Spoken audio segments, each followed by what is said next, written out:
hi friends समस्त को मोर आंतर जयगुरु आपण मानक मु कही कि मु मोर नेक्स्ट वीडियो रे मु जनइबी आपण मानक कि कहीं मु मोर एम्स रा ट्रीटमेंट छाड़िली आउ को ट्रीटमेंट चली मोर कौन सब आपण को कहबी बोली कही तो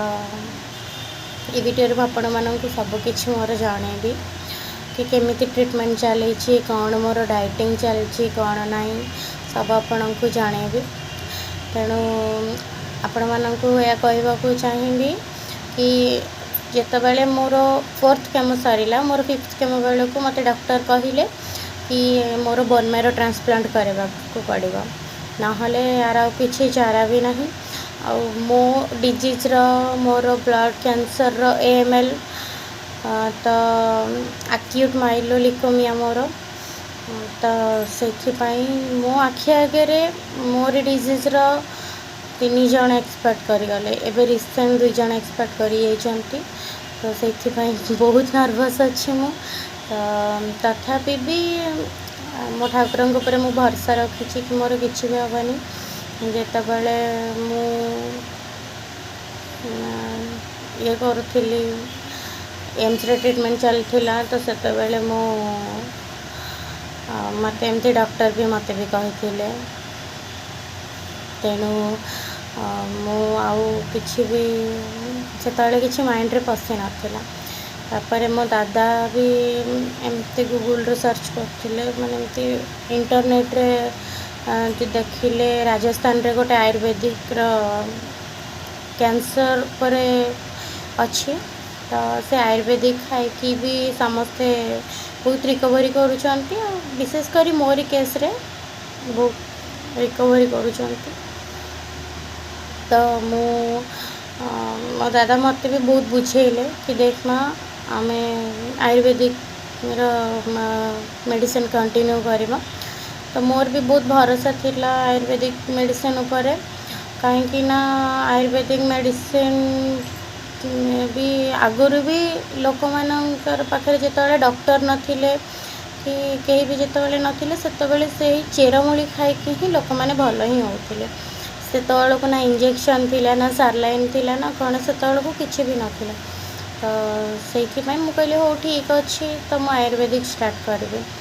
तो आयुर्वेदिक मुझे चलई मोर हो गला 2-3 मास है आयुर्वेदिक मु स्टार्ट करी तो से आयुर्वेदिक रे भी मत बहुत कंफर्टेबल लगुच मत बहुत फ्री भी लगुच आयुर्वेदिक खाई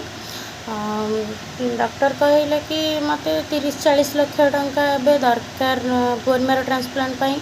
तो से एत टंका मो पाखे तो संभव नुह मो बापा माँ माने एत पैसा खर्च कर सारे ऑलरेडी मो 13-14 लाख टंका ऑलरेडी मो पिछा खर्च हो सारा तापर आहरी 30-40 लाख भाविला बेलू भी माने मो कौन हो जाऊँगी मनरे सेटा भी जानी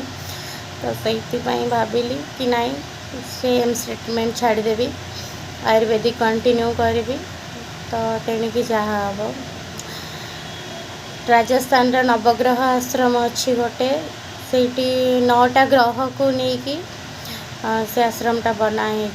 तेणु ता नाटा किंतु आश्रम किंतु से डॉक्टर माने आयुर्वेदिक डॉक्टर भी अच्छा सब भी ट्रीटमेंट केवल कैंसर नुह से किडनी फेलुअर भी ट्रीटमेंट भी करोचंती से माने आ बहुत 100% भी क्योर हो भी गारंटी दौरान कि 100% क्योर हो तो